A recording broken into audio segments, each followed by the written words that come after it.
কুমিল্লায় বাসে আগুন দিয়ে ৮ জনকে হত্যা মামলায় বিএনপি চেয়ারপারসন বেগম খালেদা জিয়াকে দেয়া হাইকোর্টের জামিন বহাল রেখেছে আপিল বিভাগ। প্রধান বিচারপতির নেতৃত্বে আপিল বিভাগ এই আদেশ দেয়।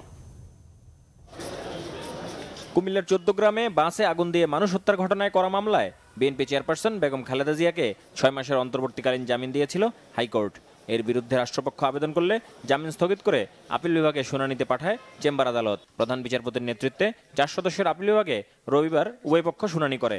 পরে রাষ্ট্রপক্ষের আবেদন খারিজ করে দেয় আপিল বিভাগ। হাইকোর্ট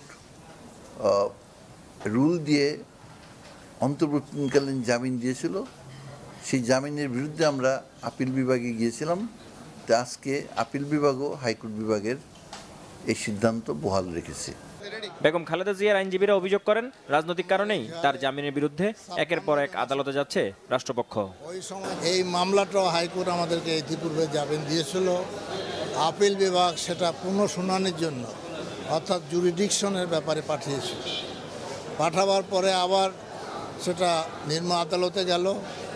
৬ মাস নিলেন একটা বেইল অ্যাপ্লিকেশন ডিসপোজ অফ করার জন্য। আমরা হাইকোর্টে আসলাম, হাইকোর্ট বেল দিল, সরকার তার বিরুদ্ধে আবার আপিল বিভাগে গেল। ইতিমধ্যে আবার নূতন করে কোনো মামলা না দেওয়া হয়, ওই দুইটি মামলায় জামিন পেলে ম্যাডাম জেল থেকে বের হতে পারবেন। খন্দকার মাহবুব হোসেন বলেন, আইনজীবী হিসেবে তারা মামলার আইনগত দিকই দেখেন। বেগম খালেদা জিয়া প্যারোল নেবেন কিনা বা সরকার দেবে কিনা তা সম্পূর্ণ রাজনৈতিক সিদ্ধান্ত। আহমেদ সরওয়ার, বাংলা ভিশন, ঢাকা।